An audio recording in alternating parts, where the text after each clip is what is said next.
Walter Lippmann, a famous American writer, once quoted, "Culture is the name for what people are interested in, their thoughts, their models, and the books they read, and the speeches they hear." Today, I want to talk about the colonial influences on Philippine culture. So, where is the Philippines? The Philippines is one of the far eastern countries of Asia. The Philippine Sea, touching the eastern border of the country, is where the Pacific Ocean starts. Going further east than that, you'll find water and water and more water until the western borders of United States and Mexico will finally appear. The Philippines got its name from Philip II, the King of Spain during the Spanish colonization in the 16th century. It was named Las Islas Filipinas in his honor. However, explorers from Spain were not the first to encounter the islands of the Philippines. Chinese, Arabic, and Indian traders, for example, engaged in extensive commerce with local populations as early as 1000 AD.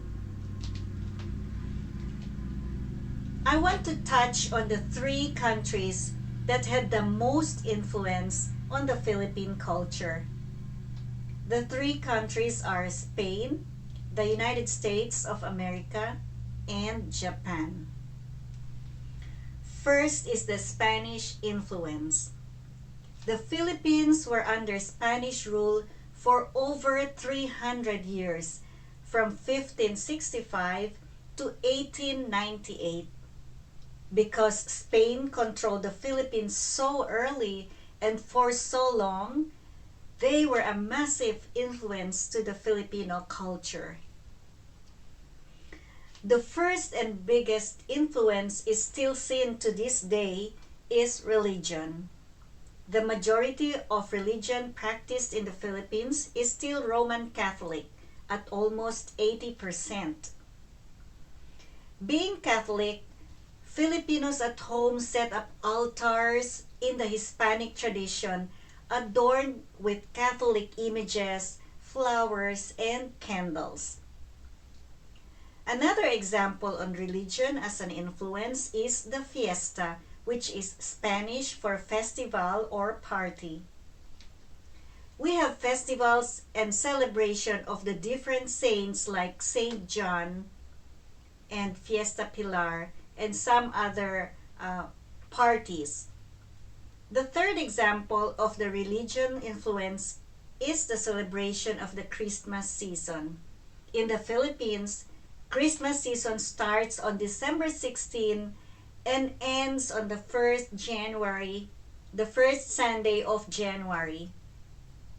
The second influence are the last names of Filipinos as well as names of cities and provinces. Last names of most Filipinos are patterned after Spanish names like Valdez, Flores, Enriquez, Reyes, and others. Likewise, cities and provinces are named after Spanish cities like Puerto Princesa, Laguna, San Juan, etc. The third influence is the food. The way Filipinos cook is an influence by Spain. Examples of food are estofado, endulzado, and desserts such as leche flan and brazo de Mercedes. Money and numbers are also influenced by Spain. We have the Philippine peso, and the numbers are uno, dos, tres, or 1, 2, 3. Lastly, Spanish influence is seen in the arts, as most forms of Filipino art is heavily Spanish. The painting and architecture are reminiscent of classic Spanish pieces and can be attributed to artists that came from Spain to create art and construct buildings with Spanish influence. There are other influences that can still be seen from the long Spanish rule in the 16th to 19th century. But because the Spanish used the church to rule and govern, the biggest source of influence left is that of the Catholic churches and architecture. The Spanish rule finally came to an end after the Spanish-American War concluded, with America taking control over the Philippines. The Philippines was under the American protection for 43 years. So, this was the United States of America occupation from 1898 to 1941. At this time, the main goal of the United States in the Philippines was to turn the country into a self-sufficient capitalistic democracy. The US did this by creating infrastructure that would improve the literacy and economy of the country. As a result, literacy doubled to about half by the 1930s, and a quarter of the educated population could speak English. This was a massive influence for the Filipino culture, as English became the dominant language alongside the Filipino language of Tagalog. The United States of America did not focus on religion like Spain did, but they helped create religious freedom for the people of the Philippines. They also created influence for a government and educational system for the entire country throughout their rule. But as time went on and as technology improved, the Americans brought more influence to the Filipino people.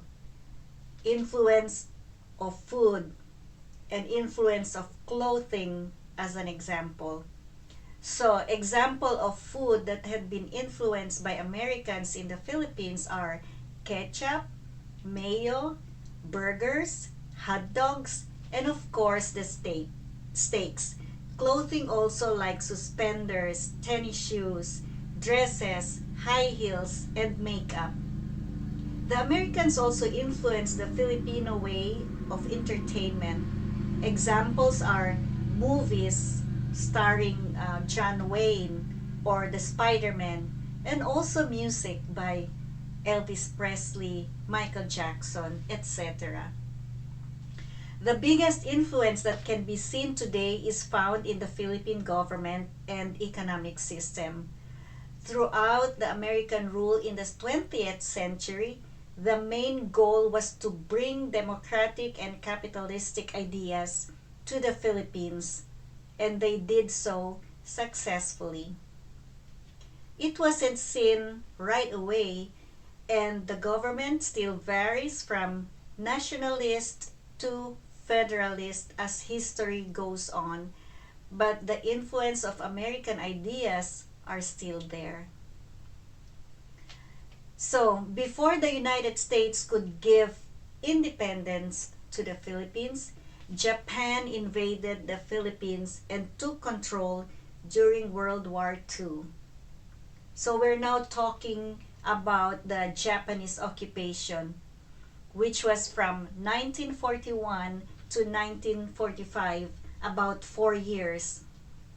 But there isn't nearly as much cultural influence that the Japanese occupation had on the Philippines as Spain or the United States had. This is because Japan did not offer enough support to the Philippines during the short time they occupied the country during the war, as these were times of conflict. However, there has been a good amount of influence that is seen today to come out of it through infrastructure, and another influence is trade. There was not enough time for Japan to establish any permanent influence, but they did manage to improve infrastructure by building major highways, bridges, airports, railways, and ports. This was to improve the transport of troops and goods during the war for Japan's benefit, but after the war, it served the people of the Philippines well as an improved means of trade and transportation. Finally, the Philippines got their independence after World War II with the help of Americans and Allied forces overtaking the Japanese forces that occupied the Philippines. Since then, the Philippines have developed their own culture that is shaped from the Western influences of Spain and America that previously ruled over the country. So, I talked about the many cultural influences that Spain, United States of America, and Japan brought to the Philippines. This blend of Western and Asian cultural ideals is what makes the Philippines so unique to this day. Whether it be the religious and artistic influence from the early Spanish colonization or the economic and cultural mannerisms brought by Americans, the Philippines has a deeply rooted culture where East meets West. Thank you.